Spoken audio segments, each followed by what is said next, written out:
Dans les bidonvilles, on n'existe pas.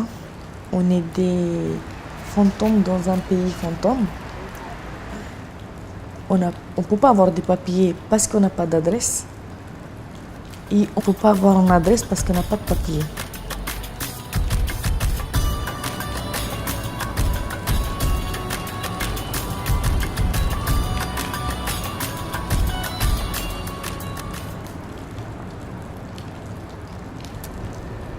On regarde souvent les habitants des campements comme des personnes en échec et pour lesquelles il n'y a rien de possible qui peut être fait. Or, ce n'est pas vrai. Il y a beaucoup d'actions menées par les pouvoirs publics, par l'État, par les collectivités locales, par les associations, qui permettent à des personnes de s'en sortir, de s'insérer normalement. Et c'est ça qu'on voulait montrer.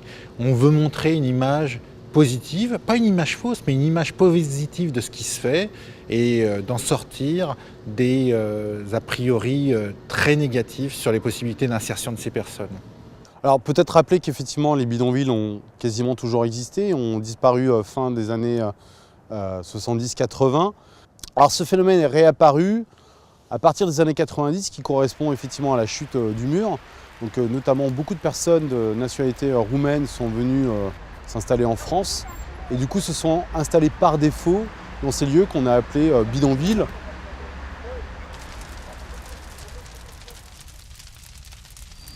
Or aujourd'hui on peut estimer qu'il y a à peu près 400 lieux de vie qui représentent à peu près un peu moins de 20 000 personnes en France. Effectivement c'est beaucoup, mais ça représente très peu par rapport évidemment à la proportion de la population française. Comme le démontrent les recensements faits par la DIAL depuis 2012, le nombre de personnes et de terrains varie dans une fourchette similaire. On se dit donc qu'il n'y a pas une politique réellement efficace ou efficiente de résorption des bidonvilles et des personnes qui sont sur ces bidonvilles et qui sont en grande précarité. L'idée de cette recherche, c'était notamment de pouvoir aider à lever les représentations, déjà sur les personnes qui étaient en bidonville. Et pour ça, au lieu de travailler sur les personnes qui sont encore en bidonville, de voir ceux qui en étaient sortis, par le haut. L'objectif de l'étude, c'était de comprendre les stratégies des personnes qui ont vécu en bidonville et qui ont réussi à s'insérer, c'est-à-dire à trouver un travail et un logement. Donc cette étude, elle a porté sur 50 ménages et l'idée vraiment, c'est de creuser l'histoire, le parcours de chacune des personnes pour mieux comprendre finalement quels ont été les déterminants qui leur ont permis d'arriver à obtenir donc un travail et un logement. Une des stratégies qu'on a identifiées, c'est la stratégie qu'on a appelée celle des protégés. Alors celle des protégés, comment ça fonctionne? C'est qu'en fait, une personne qui n'a pas réussi à s'insérer à travers le droit commun va créer des liens très forts avec une personne. Souvent, c'est une personne qui est soit bénévole, soit un militant associatif, mais ça peut être aussi une personne rencontrée dans la rue. C'était en février. Et en février, il neigeait. À ce moment-là, je l'ai vu. Il n'y avait peut-être pas grand monde dans la rue non plus. Je l'ai vu par terre, avec la neige. Elle ne faisait rien pour s'en protéger. C'est-à-dire la première scène du livre, c'est ça. Si Valérie n'avait pas fait le nécessaire, je crois que même aujourd'hui, je ferais peut-être pas la Manche, mais j'étais dans la même situation, pas loin en tout cas. C'était difficile, des fois on s'est disputé parce que je leur en demandais beaucoup, que ça finissait par me gonfler, toutes ces démarches. Mais à chaque fois je voyais que ça payait, qu'ils évoluaient et ça me donnait envie de continuer. Et cette personne va s'investir énormément pour l'aider à franchir les différents obstacles administratifs. Et au niveau du travail, elle va notamment l'aider pour lui faire bénéficier de son réseau de connaissances. Il m'a embauchée comme femme de ménage chez elle.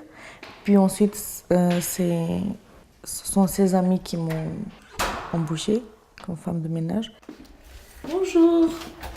Et ensuite, je me suis convertie vers les formations, tout ce qui a personne aidée, tout ce qui a soin. C'est ça ma vocation.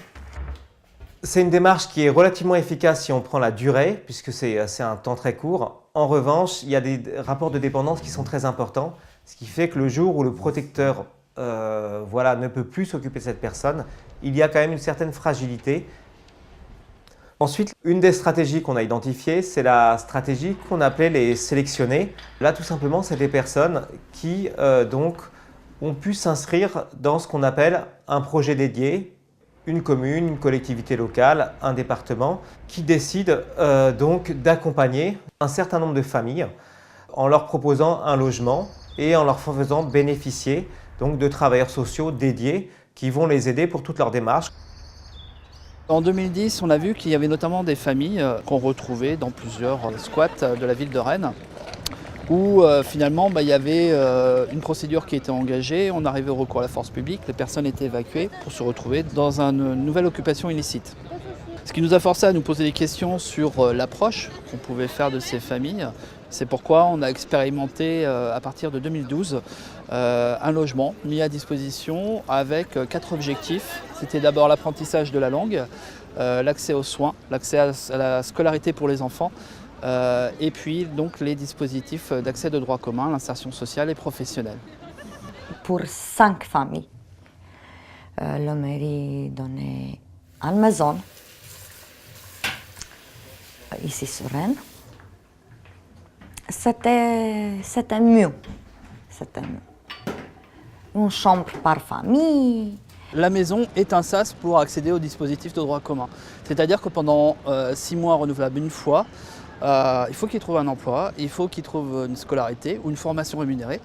Enfin voilà, qu'ils aient des revenus, ce qui va leur permettre de faire une demande au logement social et donc d'accéder au droit commun. Et maintenant, c'est bien. Je suis femme de ménage, j'ai un appartement. Et je pouvais choisir, je pouvais décider des choses. Il n'y a aucun passe-droit qui est fait sur les familles. Ils font une demande de logement comme tout le monde. Ils passent devant une commission locale à Habitat qui évalue si oui ou non la famille est reconnue comme prioritaire et accède au droit commun. Ensuite, la stratégie qu'on a appelée celle des communautaires. Alors, c'est la stratégie qui est normalement la plus classique, c'est-à-dire qu'une personne vient en France, se rapproche des diasporas qui sont installées, souvent des réseaux familiaux, et grâce à sa famille, elle va comme ça comprendre comment fonctionne le système, trouver un petit travail au noir et petit à petit rentrer dans le droit commun. Le gros souci des communautaires, c'est qu'en fait, ils sont extrêmement dépendants de leur réseau communautaire. Et du coup, ils veulent prendre aucun risque, quoi. Ils peuvent se faire blacklister par toute la communauté. Là, ils ne trouvent plus de boulot. Ils ne veulent pas parler, ils veulent être invisibles, en fait. Et enfin, la dernière stratégie d'insertion, c'est la stratégie qu'on a appelée celle des autonomes. C'est sans doute le profil le plus intéressant. Alors, quand on dit le profil, ce n'est pas le profil des personnes, mais la stratégie qui a été mise en place par les personnes, mais qui a un temps relativement long. C'est-à-dire ces gens qui ont passé énormément de temps dans des bidonvilles, 5 ans, 6 ans, 10 ans parfois. C'est des gens qui ont réussi à s'en sortir, tout d'abord parce qu'ils ont un très bon niveau de français. Et ce niveau de français leur a permis de mieux comprendre et de connaître le système.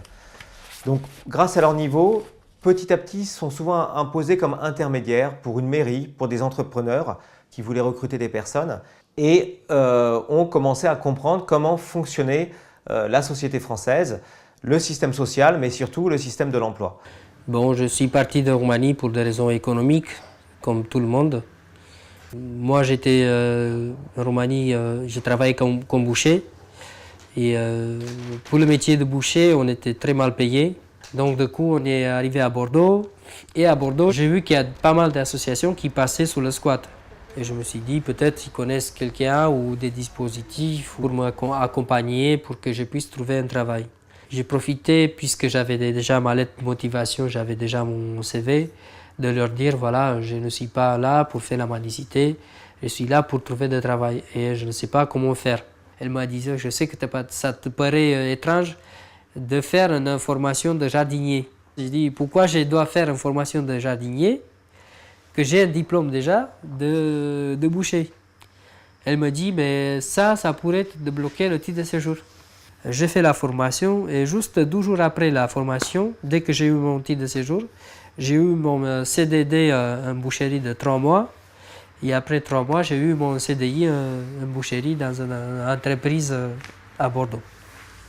C'est une voie qu'il faut encourager puisque finalement, c'est des personnes qui vont utiliser le droit commun pour le faire correspondre à leurs aspirations sociales et professionnelles. Et juste après, quand je suis entré dans le logement social, quand j'ai pu me stabiliser, comme je faisais un peu le social avec les squats et avec les copains d'origine roumaine et bulgare, j'ai créé l'association. Puisque je connais maintenant les dispositifs, je connais où il faut y aller pour demander des aides, informations, débloquer un travail. Puisque j'ai acquis pas mal d'expérience, je me suis dit pourquoi on ne peut pas faire quelque chose que j'aime, que j'ai déjà fait en concomitant avec la boucherie. Donc du coup, j'ai fait une formation de médiateur social avec Romed, Conseil d'Europe. Et après cette formation, ils ont dit qu'en France, il n'est pas très connu. Donc du coup, il faut que je fasse une demande pour me financer une formation de médiateur social.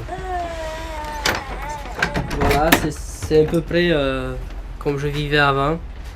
Et puis c'est la famille où j'aide maintenant.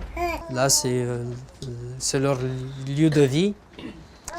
Donc voilà, les enfants, ils vont être inscrits à l'école très prochainement. On a reçu un appel de la mairie. Donc tout est OK. Après, il y a le monsieur qui est un auto-entrepreneur. Il y a une activité légale, déclarée.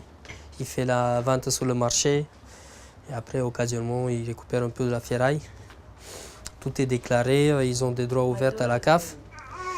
Mais maintenant, on attend avec l'assistance sociale pour faire une demande de DALO pour qu'ils puissent après accéder au logement social. On s'aperçoit que soit par méconnaissance, soit par souvent des refus au guichet, voilà, les personnes ont énormément de mal à accéder à ce droit commun. On s'est intéressé un petit peu aussi à quels étaient les déterminants transversaux qu'on trouvait dans les parcours d'insertion des personnes. Contrairement à ce que nous-mêmes on croyait au début de l'étude, finalement le niveau d'études en Roumanie ou en Bulgarie n'a pas une importance énorme par rapport à l'insertion. En fait, les vrais déterminants, c'est la connaissance du français et tout ce qui va être formation professionnelle, quelle qu'elle soit, mais plutôt courte, vont finalement favoriser l'insertion professionnelle des personnes. Et l'insertion professionnelle, c'est vraiment, c'est ce que démontre l'étude, la première étape de l'insertion. Beaucoup plus que l'insertion par le logement qui nécessite et qui ne permet pas d'avoir des revenus. Donc ça, c'est vraiment l'autre déterminant, c'est qu'il faut mettre vraiment l'accent sur tous les dispositifs. Alors 100%, on a des entreprises d'insertion.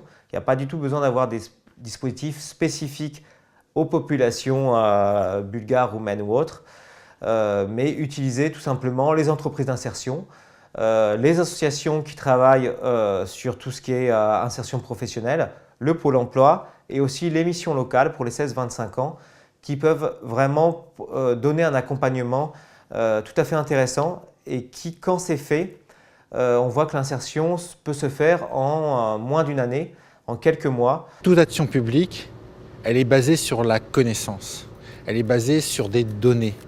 Cette étude, elle nous permet de construire justement une politique publique, une action publique qui est tournée vers le positif, qui montre que des trajectoires sont possibles et à quelles conditions, comment elles doivent se faire, qu'est-ce qui a le plus de réussite dans ces parcours. C'est indispensable pour pouvoir à la fois changer le regard sur ces personnes, mais avant toute chose, leur permettre de trouver un meilleur avenir.